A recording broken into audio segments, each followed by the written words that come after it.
Thank you everyone for coming back after a Make sure that break. you see our slides. And everyone on the phone, we are now starting our 2:30 session, which is talking about the Territorial Sea Plan Part 3, the Rocky Shores Management Strategy.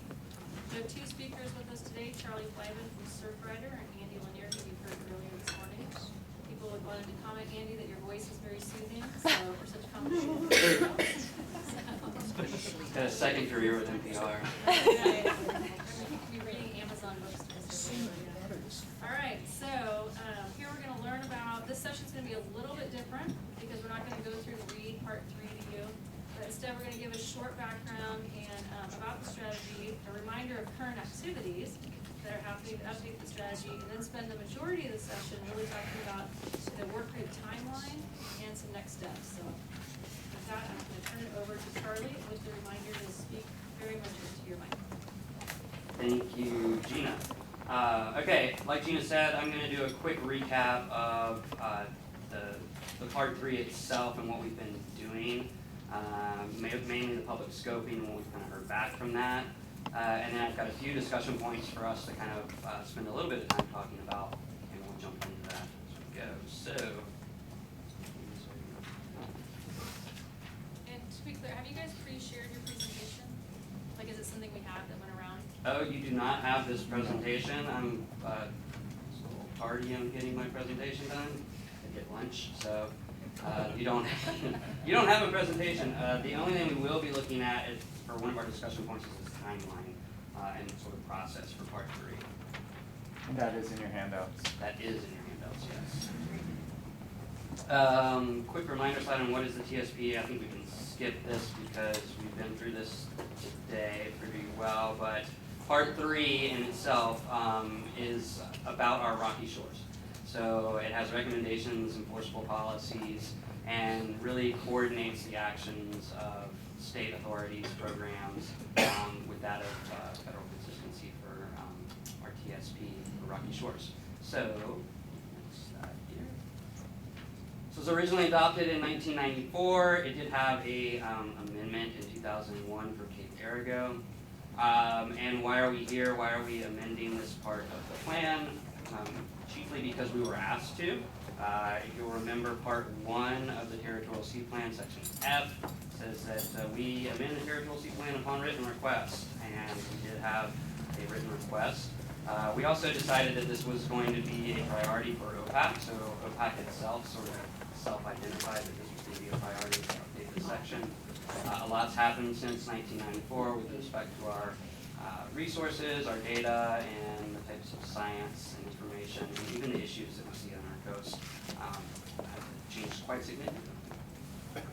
Other ways that we would approach amending this is in response to an issue survey, and that was something you guys heard again that was in Section 1, Part F, or additional considerations that are outlined within Part C of Part 3, which is a change in circumstances affecting management or when sites are proposed for designation. So as you can see, there's a lot of different areas where amendments to the plan or designations can come from, and that's one thing I want to talk to you guys today about, is sort of seeking some clarity around that as we move forward. And that's what the working groups will be trying to do. A recommendation to you guys, probably by our spring meeting. I just took it off the PowerPoint.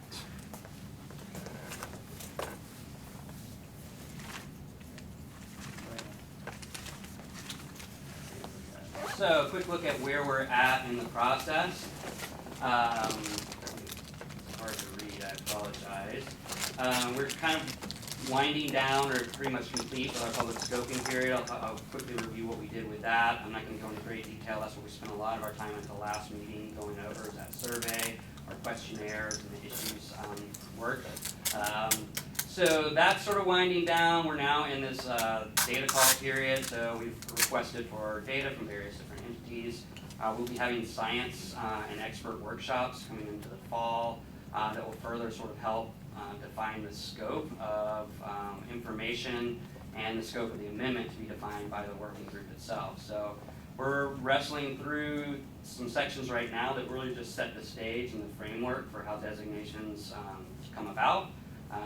And The designations themselves, we really don't have enough data organized, synthesized to address those in a public process yet, so that's going to be coming in phase 2. Right now we're looking at something similar to as far as a pathway that we did for part 5, which is a text amendment, and followed by more of a site review based on some science and other information that we've gathered, and then finally an adoption of the plan would be phase 3. So we'll go a little bit more into detail on that. Just a reminder that the working group will be making recommendations to OPAC. OPAC will either will review those, they will approve those, and if they approve them, they'll send them on to the Land Conservation and Development Commission for adoption. If OPAC changes those in any ways, they'll send them back to OPAC. And if OPAC doesn't like what the working group gives you, then you guys are going to send it back to the working group. So OPAC, you're really where the buck stops with this, and you're right in the middle of this process. So you'll be either moving this on to LCDC or sending it back to the working group as we move forward.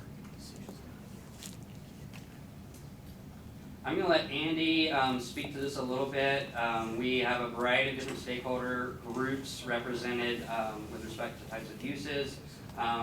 Governments, tribal governments was another group that has not been present for the last couple of meetings. And I'm going to let Andy sort of talk about some of the outreach we've been trying to do, and then also seek some further engagement from the council here on how we might further do outreach and communications with the tribal governments. Yeah, thank you, Charlie.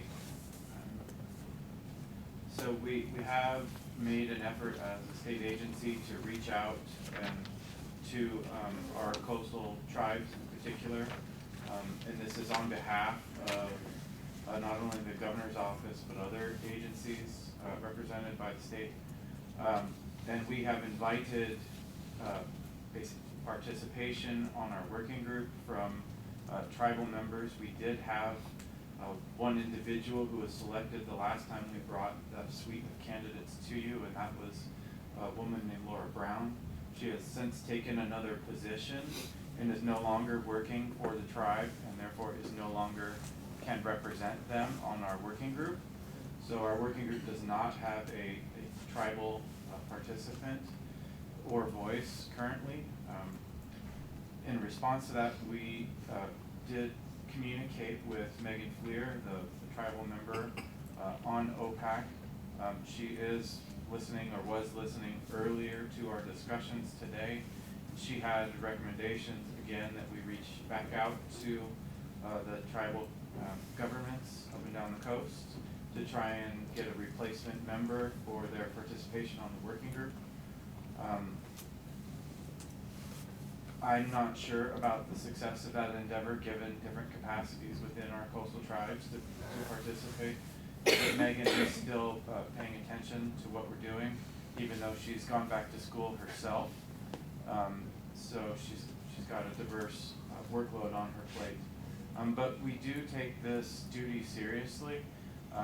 We have offered consultation with tribes about our process, but yet we are still pretty early along, so we don't have anything for them to directly respond to, and that may be part of why we don't have any response from them.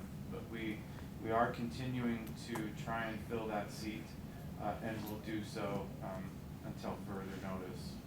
And when we do have somebody selected, if we do, then we will bring that person to kind of as a recommendation to the council. And I just wanted to note that it is likely, it's possible and likely that if there are consultations, that those will happen in private, government to government. And a lot of that is just the nature of the relationship between tribes and our government at the state level.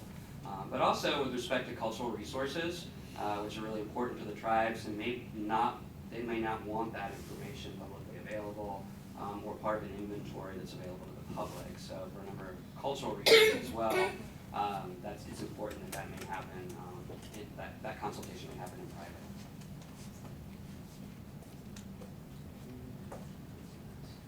So talk a little bit about the outreach, and I want to give a shout out to Deanna over here in the corner, who was the Sea Grant Fellow, and now will be the full-time Rocky Shores coordinator, thanks to the Project of Special Merit with Noah. But she did a fantastic job in really organizing the outreach of the working group to the public. We did that through a lot of different mechanisms, both in-person workshops, but also through surveys. The Rocky Shore Roadshow may have been one of the more exciting opportunities for Deanna to get out of Salem and to the coast. So she got to visit 6 coastal communities and do presentations where we received public comment. A lot of what we were doing was educating folks in part 3, so letting them know about where these designations are. Many of them came with certain sort of favorite place or special place that they wanted to speak to, whether that was a marine garden or habitat refuge or just a rocky intertidal area that they cared about. There were 3 communities in the valley that we did the workshop for, and I want to say we had about 70 to 80 participants, fairly thinly participated in, but good to do the FaceTime, good to get out there into these communities and sort of get the beat of what's happening.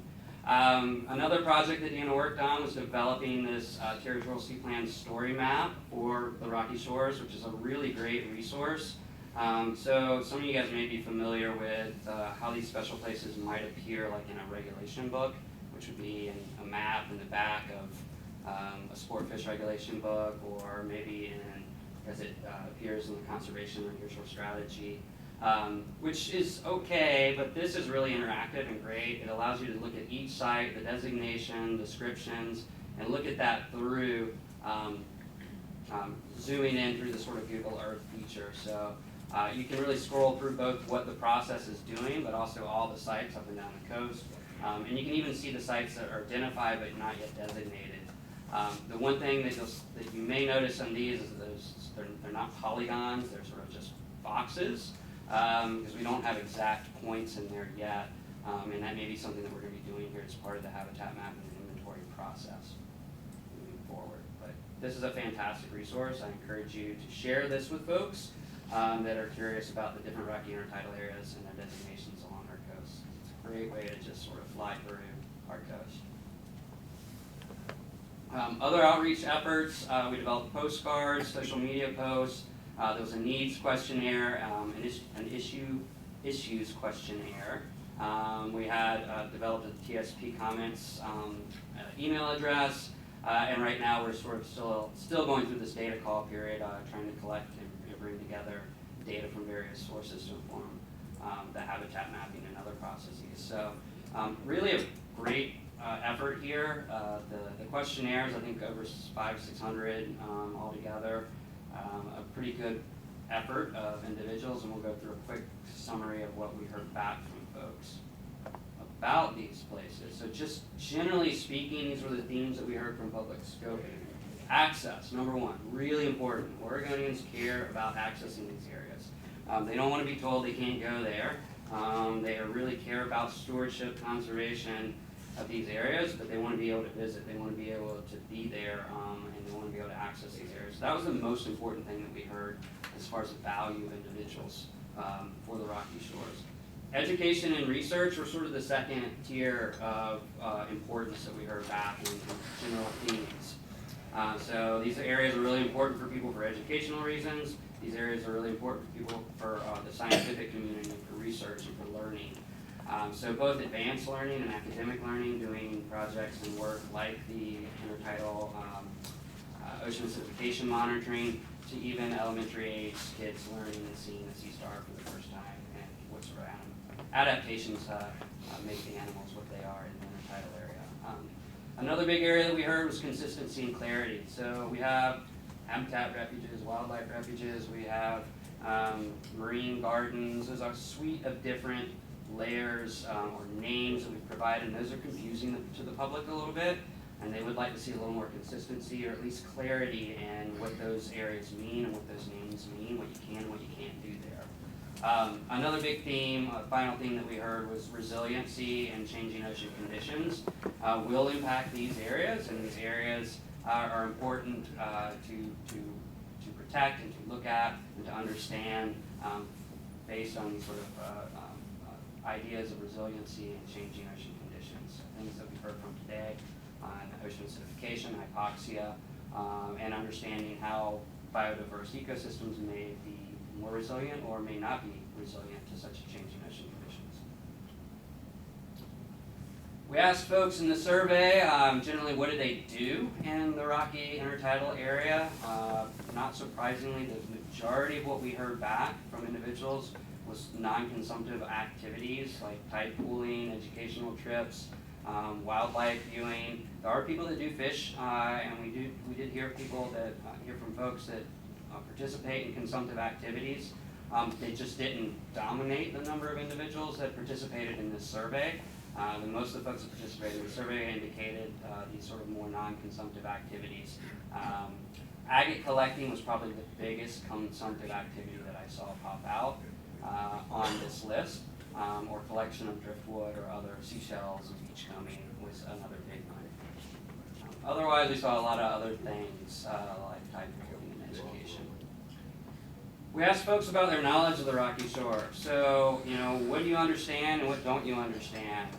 There's a high public understanding of these habitats. I was actually pretty impressed that with respect to habitats, with respect to the plants, the animals, very, very general ecosystem knowledge, folks have a strong understanding of. And I think that's probably has a lot to do with the ability to use these animals in these places in childhood education.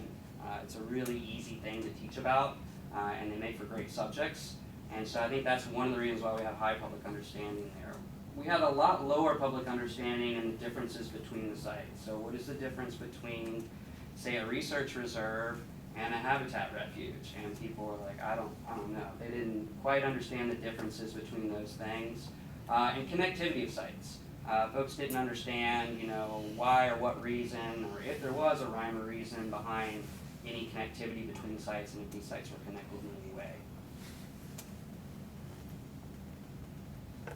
Perceived threats to the Rocky Shore. Again, we were asking the general public. I think you might get different answers if you ask managers or if you get asked scientists. But this is what the general public sees as the biggest threats, and I just put the top 3 up here. We did this in our last meeting. There was probably some 30 different types of threats, but the top 3, animal loss and disease, marine debris, and ocean acidification, those were the things that really popped out as the top 3 perceived threats of the public of the Rocky Intertidal. What's acceptable? We asked people, what do you think you should be allowed to do, and what is not allowable in the Rocky Intertidal area? And this was sort of in a range of absolutely acceptable, to it depends, to completely unacceptable. And a lot of things fell into the it depends category. I put up here some things where they fell into the majority of one place or the other. So the majority of folks felt that wildlife viewing, tide pooling, hiking, research, fishing, and education were acceptable activities. And a majority of people felt like drones, pets off leash, collection of shells and rocks, commercial and recreational shellfish and seaweed harvest were in this more it depends category. And the driving of motorized, or the use of motorized vehicles was the only thing that fell into the completely unacceptable category for the Rocky Shores among the survey participants. Voting could be an issue. Voting. Yes. So we'll talk a little bit about our next steps here, and this is where I'd like to spend the majority of our time kind of just having our discussion.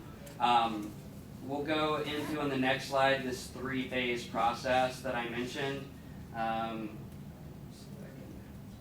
The first phase being the text amendment or expert workshops, the second phase being community site recommendations and mapping, the third phase being site amendment review and adoption process. We'll talk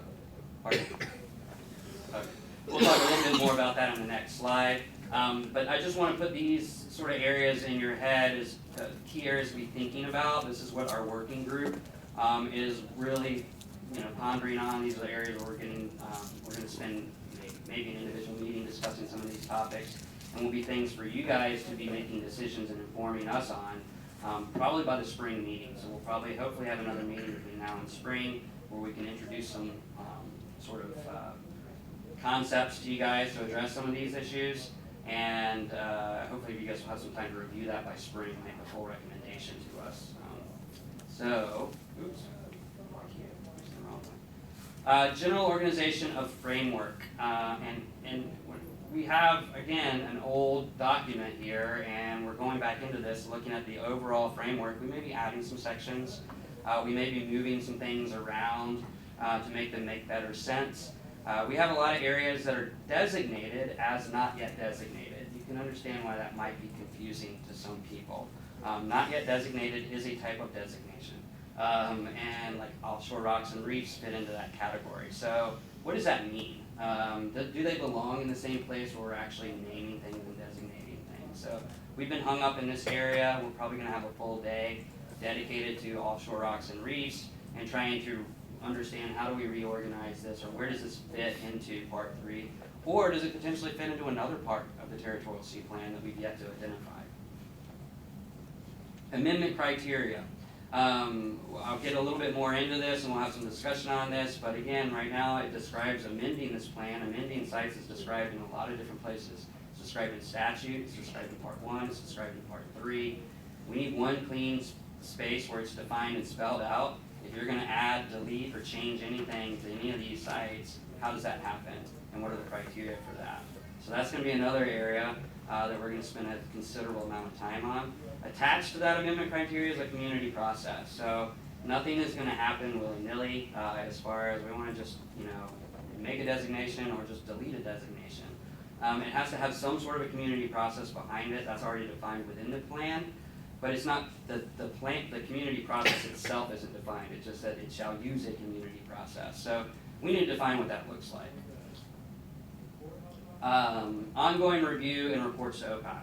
This is something that we just come up a couple of times today. This might be something that we deal with in just Part 3 or for the whole Territorial Sea Plan itself. But how does OPAC want to, and how do we want to get an ongoing sort of update on where Part 3 is at, and amend that moving forward? So these are kind of our primary discussion points I have for the next, 40 minutes, which may be more time than we need. But so we'll start with discussion point number 1, which is the proposed timeline.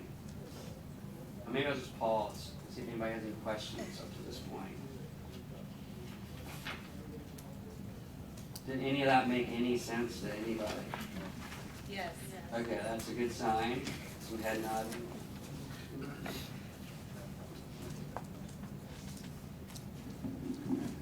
John? Thank you, Charlie. The survey you were talking about, Yes, sir. how was it done? Was it through meetings or online or? It was online. We did an online survey, and we advertised that through the working group members, advertised it through their various groups. So we sort of put it on the working group members who are representing various interests to push it out to their individuals. And we shared it with OPAC as well. There is a full document that was ratified by the working group and shared with OPAC at the last meeting. It's a nice, 50 pages probably. It has every single comment and everything we heard. Because there's a lot more than what I just showed you. If you really want to kind of get into what we heard. No, I didn't read the 50 pages. Thank you. Yeah. Yeah, the other thing is we use that questionnaire as an opportunity for people after they attended a meeting to provide a more detailed perspective that they had after listening to us talk. And so that was one of our points of emphasis when we were out in the communities, is to say, we don't just value your input here on the spur of the moment, but there's this other opportunity for you to communicate to us your familiarity with the sites, your concerns, your perspectives on the management of the areas. And so it was one of our primary tools for collecting that information. And if you did take the questionnaire and survey, which was done using a SurveyMonkey tool, it took about 15 to 20 minutes to complete. And there were a lot of people who took the time and energy to actually fill in one of the other options and provide their own feedback specifically. So I would recommend you guys go in to take a look at that if you want to dig into the details. But yeah, that was one of our main points while we were doing community outreach, is that there's this other tool, and if people couldn't make it to our meetings, then that was another option for them. And I think I just want to make sure that it's clear too that we're still open as far as the public process goes. We did a public scoping period that had, you know, sort of a definite beginning and end on it, but I mean, the working group welcomes comments at OPAC meetings, but also at all the working group meetings. And that comment email is still open, I believe, right? For at any given time. So, and it is really important to me. This is something I've been harping on. Goal 1, you know, like the public engagement, public participation. That's something that's really important to me. It's something I really value. And so it's something I want to make sure that we are honoring and keeping open during this whole process. I do want to, before I go into this discussion too much more, I want to just open it up. One, I want to thank the working group members who've been participating.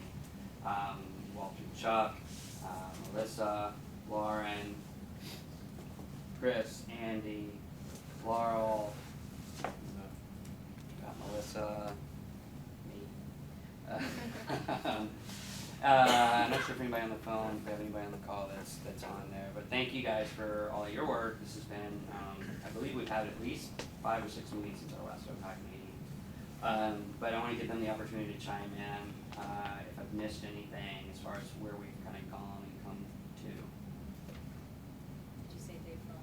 And Dave Fox, man, that guy. That guy. Yeah. Notwithstanding his vacation, which he never goes on, but.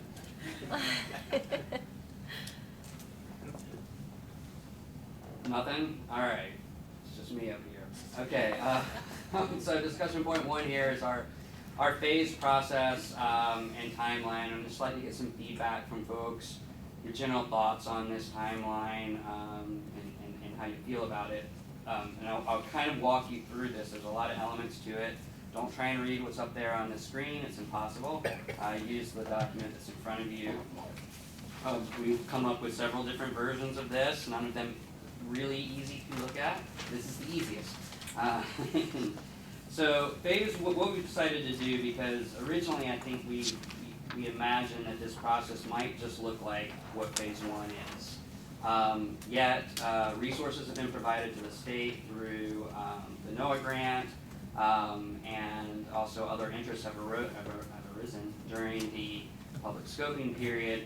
And some other things have happened with Part 5 and otherwise, and some statutes that are in question that made us think, you know, we really need to stretch this out and honor the opportunity both to bring in the best science and information available from the project of special merit, but also to really do a sound public process and bring a document that's, you know, well over 20 years back up to date. So phase 1 is just sections A through E of the Rocky Shores Management Strategy. Now that's not site designations per se. They are included in there, and we will be updating those, but we won't be amending those during this phase. We will not be deleting, we will not be adding, we won't be changing the size or scope of any of those in this phase 1 period. What we want to do is make an administrative update to the text that is really, really old, and make sure that we get that right. And we're also going to be addressing the framework during that period. We're going to be adding things in here like the community process, and we'll be adding clarity to amendments and what that looks like, and those are the things that we'll be putting in front of OPAC in the spring for approval.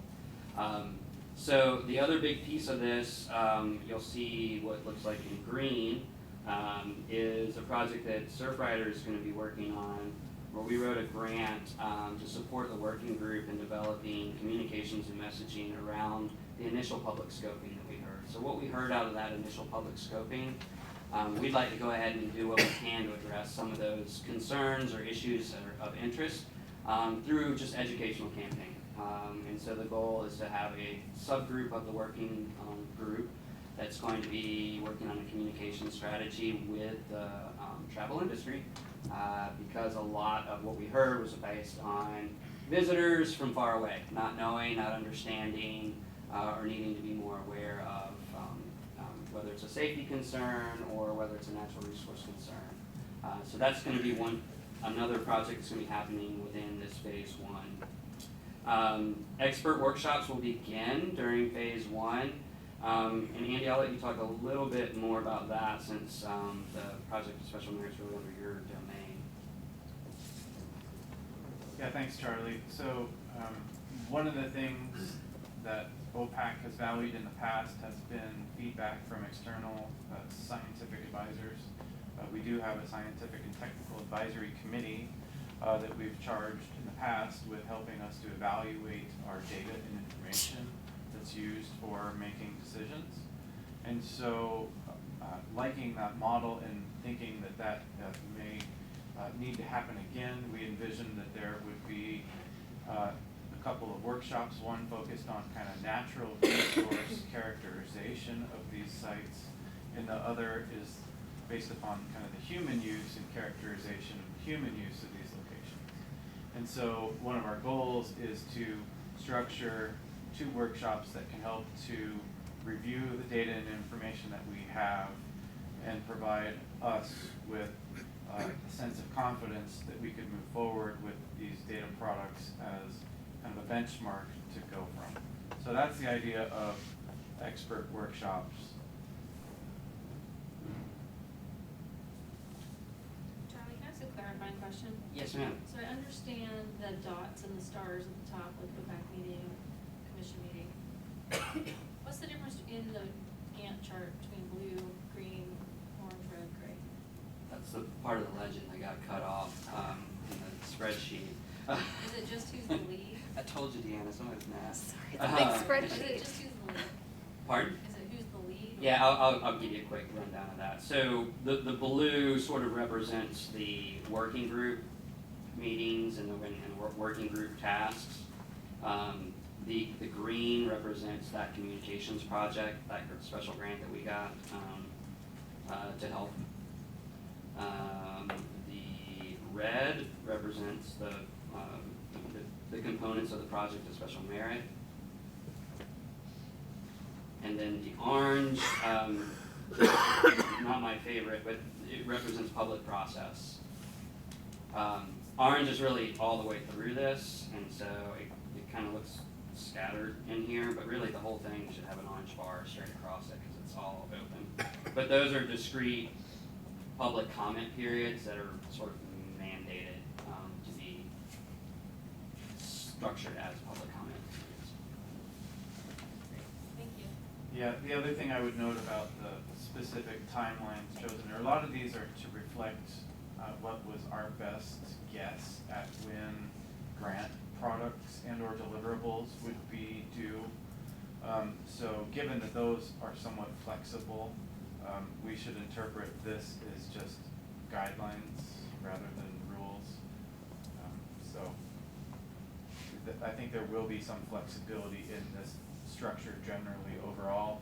It's just that these were kind of initial kind of endpoints that have been envisioned through resource allocation grants that we received.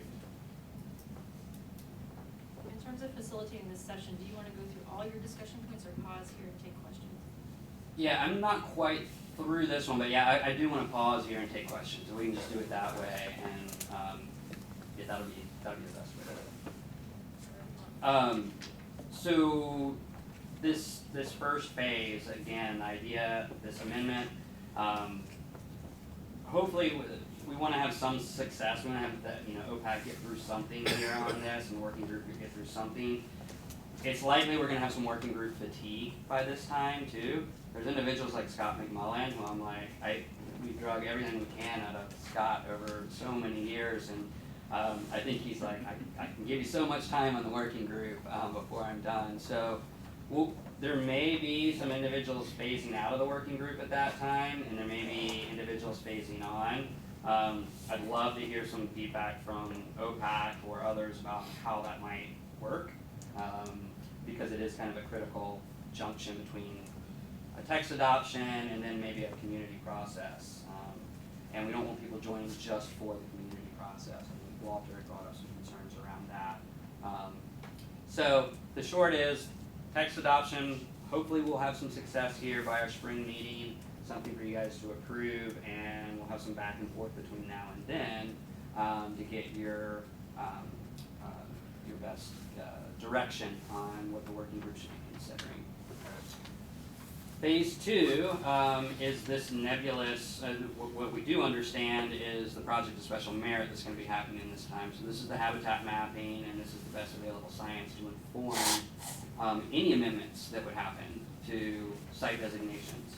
And so there's going to be that science, habitat mapping, and that science work going on. Then there will be the community process that overlaps that. So the community process is yet to be defined, but will be basically an opportunity for individuals who have expressed interest in a designation or have expressed interest in any amendment to provide that and bring that forward. So we will be, the working group will be working to define a process for OPAC to review. That would be any amendment to any designation within the plan. And hopefully that's something that we will adopt as part of the text adoption to inform that second phase of the process. Yep, I'm going to let you jump in. Yeah, and this was really a recognition that through our public scoping and the questionnaire results, we did not hear the clear need for additional protections in a particular place, although there were suggestions, there were public comments about that in a few instances, nor did we hear about deletions or removals of designations anywhere. And so to be true to the intent of Part 3 and the existing text about the change, the amendment of the plan, we want to ensure that there is a space for communities to self-select if this is indeed something that they are interested in. So this is an effort to reflect that we did hear some limited support for thinking about additional protective measures or management measures in certain places, but we did not feel that there was enough support to justify making that a recommendation to you, the council, at this point in time. And then, Part 3 already describes that recommendations for designations should be community-based. And so, for that reason, we need a community-based process for that to happen. And so, if there's any amendment that's going to happen to a designation, we need some sort of community-based process for that. So, that's why we can't just, if somebody submits public comments and says they want something to change, we can't just change it. We need to have very clear criteria around that. I think that would be a little whimsical.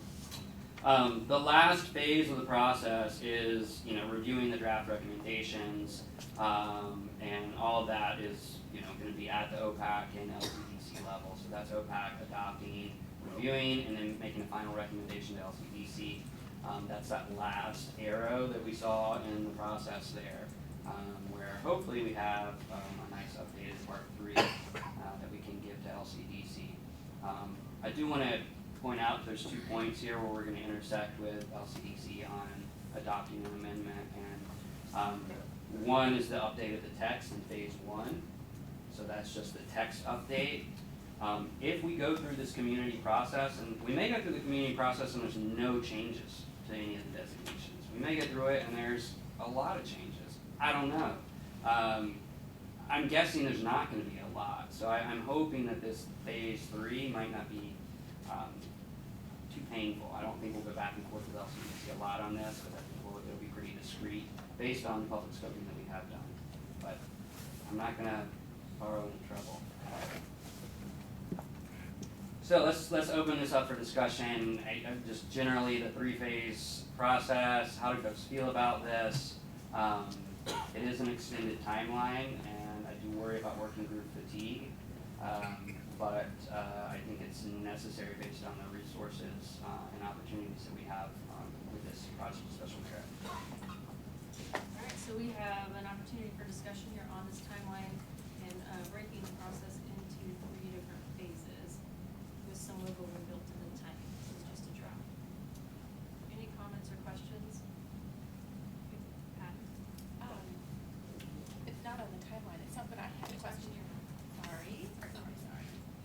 I had a question about the community workshops. Are you intending or thinking that it would be mostly groups that already exist, like Haystack Rock? Or is this groups that might just be developed over the next several months, and how do you anticipate that happening? Oh, we have no idea at this point in time. I think that the way that it has been described elsewhere in the plan and the way that I would make a recommendation for a working group to be thinking about this is upon request, upon some sort of written request. So I would see that any, community request should be based on sort of self-organizing within a community and bringing that interest to the process or to OPAC to say, hey, we have an interest in amending this site or adding this site or getting rid of this site. And we would need to be true to the planning principles of that are defined in part 3 now, which sort of talk about the team approach and other things. But I think that's yet to be defined, really, is the short answer. I have a question. So when you're done with the text additions to sections A through E, at that point, will you submit it to NOAA, or do you need to wait for the whole process to be completed? That's a great question. I haven't thought about that process yet, and I would say that that's going to be dependent upon the language that we use in the text amendments and whether or not we feel like there are additional policies that we want to pull out of that additional text that would be valuable in and of themselves ahead of any sort of change in the site management designation. Thank you. And so in order to, let me ask a question. Do you want a motion to approve this, or do you just want a general sense, like I should ask for head nods? I just wanted a general, I don't believe that we said that we were going to be doing any decision-making at this meeting, so I don't want to hang us up in a decision-making process. I would like general nods, though, of approval. People are comfortable with this approach. Or I want to hear if there's concerns. The working group does need to hear this if there are concerns, and so we can take that back. As Andy mentioned, this is not set in stone. This is based on grant projects that will help in some of the science and data, but also providing an inclusive process with communities that have an interest in an amendment. And I've been attending some of the work group meetings, and I do think they're really looking for some sort of feedback on this from us so that they can proceed, because this really defines a work plan and a process in order to proceed. So, I'm personally comfortable with it. I think it makes a lot of sense, but I really need you all to express either with a head nod or by saying that you like it, that they have feedback to take back to the work group. I want to start here. Is there anything that you don't like about this plan? I'm giving OPAC an opportunity to tell me what you don't like, and you're not saying a word. Okay? Mark that down in history. No objection on that, it sounds Also, like. my favorite part was when you said the public comment periods were your least favorite part. But I think you were actually referring to the color orange. Yes.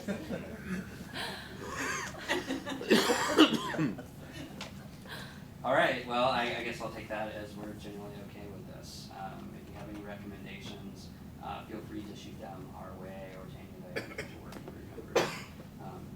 On to our next discussion item, which choosing a mine, but not in this one. Clarity in amendments. This is something that the working group is going to, we hope, to clearly define in section C within part 3. So section C of part 3 talks about amending designations or amending sites.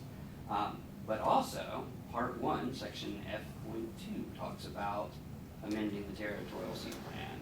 And also, a regulatory statute that sort of describes the duties of the council, 196.443, also describes deletions to the plan. So amending the plan is described in a lot of different places.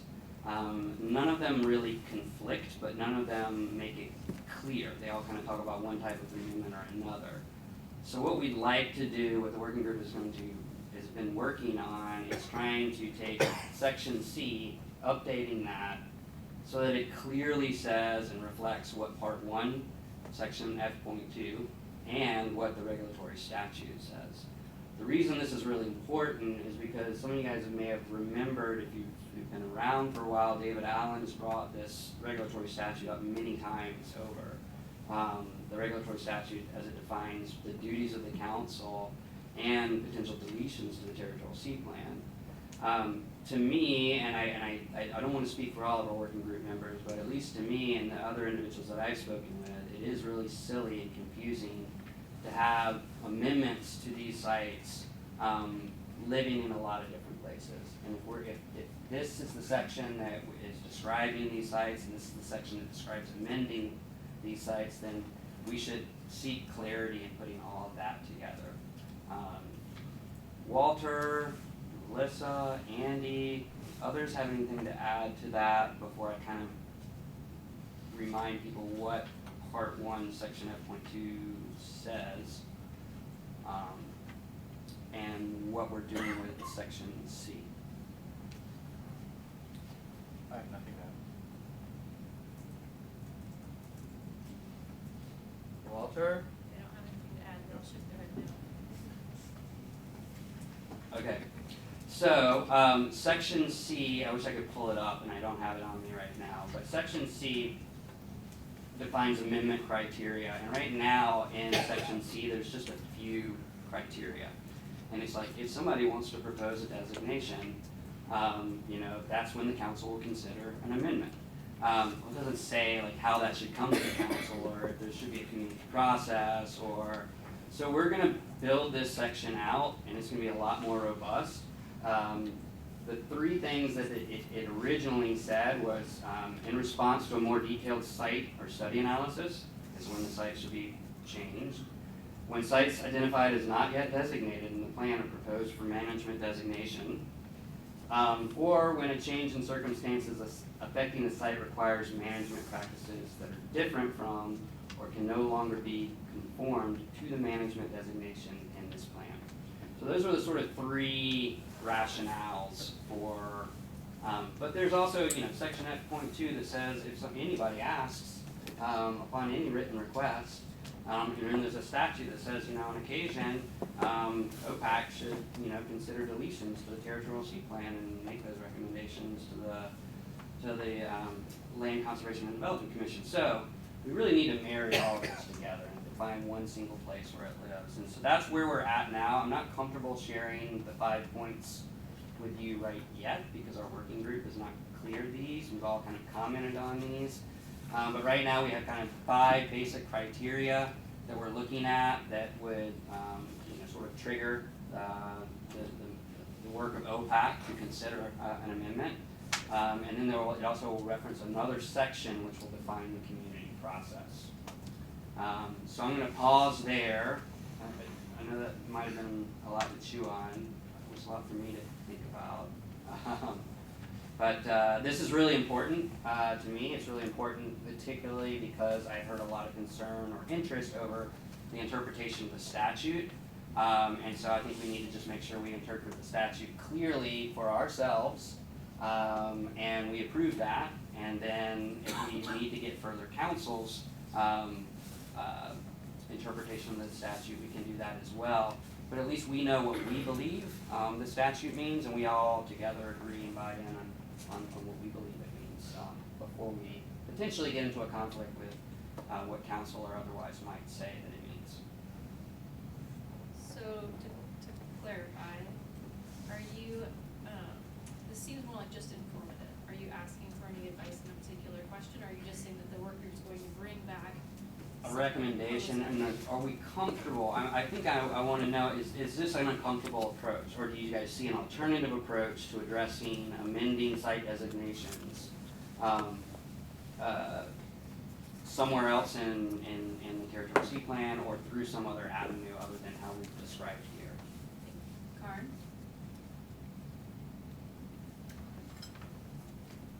So I'm trying to get my head around what this timeline is gonna look like and the text edits that you're telling us you're gonna be presenting to us in the future. And here's what I'm taking home. Tell me where I'm going astray. So you're still in development of text edits that on this timeline would be presented next spring, March, I hope that you'll get some of those at our next meeting, actually. in November. I'm gonna need OPAC to review and start considering things before. So one of the sections in that text would be a description of what triggers a public process. A plan amendment. A plan amendment, which a public process would